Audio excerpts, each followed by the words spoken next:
Hi guys, and welcome back to the channel. If you're new here, I'm Vandy, your instructor for the evening. And if you're a returning subscriber, welcome back, fam. Today we are doing a tutorial on knotless braids, but we're going to do them in a little bit different way with some different hair. My client had a very specific request. She wanted some wavy, boho, effortless looking waves at the ends of her braids, which I could have achieved by dipping them in hot water, by braiding them down and dipping them in hot water. But with that effect, you tend to get more of a crinkly look, and I really wanted a wavy, effortless look to this. So I've had this hair on hand and I wanted to give it a shot. I've tested it out a couple of times and I think it's perfect for what she's looking for. So as always, the products and tools that I use will be listed in the description box below, so make sure you check that out. And for her look, we used 3 packs of this hair. I think it was 2 packs of 1B and 1 pack of 1B30. So also, as I was doing her install, an idea came over me to develop a method for those of you guys who still struggle with the knotless method. So make sure you stay tuned because I'm going to show you guys a new technique on doing knotless.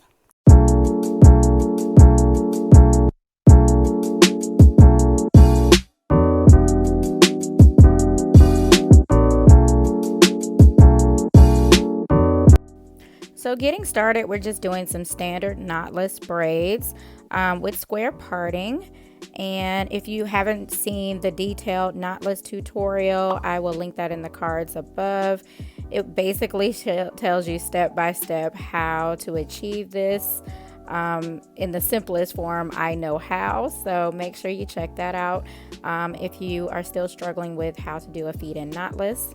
But here's a quick demonstration on how I'm doing this set. I'm just feeding in small pieces of the hair until I reach the desired density of the braid that I'm going for, and then I'm going to braid all the way down to the length that I'm going for. And I'm not sure if I addressed this in previous videos, but I know it's going to come up in the comments. Yes, I am wearing a cutout glove, and it is for good reason. I struggle with super dry skin in the winter months, and my eczema is kicking up really bad. So my hands have been reacting to the products that I put on the back of them. So to protect my skin, I have been wearing a cutout glove. This is also a great hack if you have a burn or a cut or a scrape of any kind.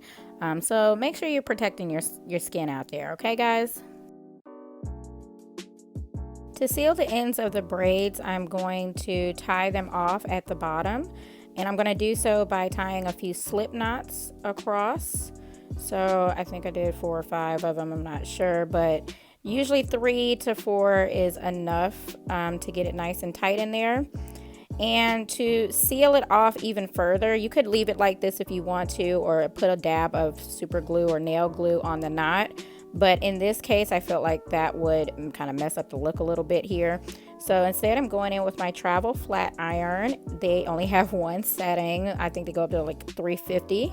And I'm just going to tap the knot until it fuses together. So when she goes to get ready to take this down, she's just going to snip the braid at the knot and unravel from there. So here's where my little braid senses started tingling. I got this idea because I saw a couple of different methods for doing knotless for those who struggle with it.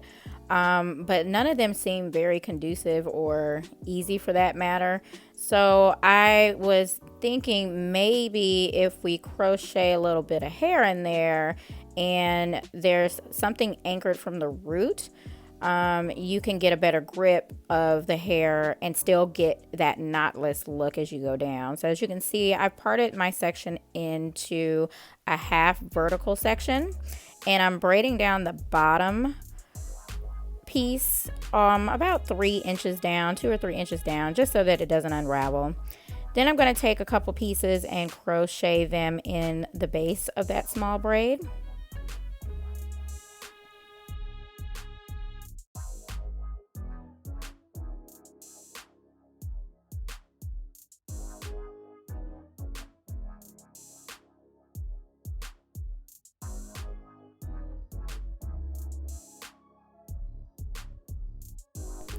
Next, I'm grabbing the top section and attaching 2 pieces of hair to each section, and then another piece to that braided section, and then I'm going to proceed to braid down.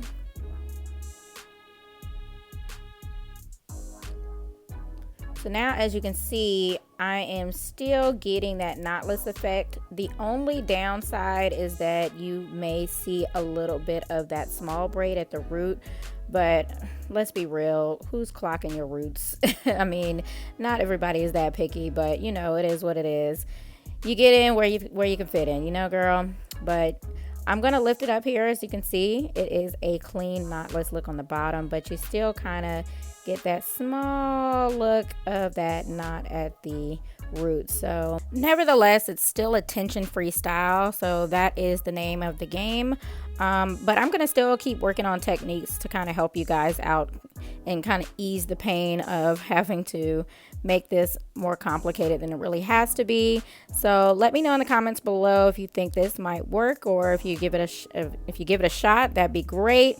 And if you have any suggestions or video ideas that you would like me to post, I am open to them all. So make sure you leave your suggestions in the comments below. So we're just going to finish up this set, and I will catch you guys at the end of the video. Enjoy!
Alright, so I finished up everything. I did go in with a mousse, because remember, when you're doing a goddess look, it's best not to dip your ends, because you're going to lose all of that definition and that curl in the ends. So this is a style that doesn't require dipping, and so the mousse is going to set everything in place and give it that nice, shiny, sleek look without the hot water. I also use a straight razor to trim the ends to avoid having that blunt cut look. We still want it to look tapered, and we still want it to look feathery. And of course, if you wanted a more fuller look, you could have left more of the pieces out towards the top of the braid as you were going down, to give it more of that full goddess effect.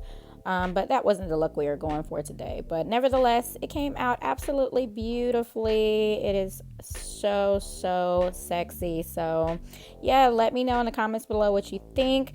Don't forget to thumbs up this video and hit that subscribe button so you don't miss a upload. Thanks for watching, you guys, and I will catch you in the next one. Bye.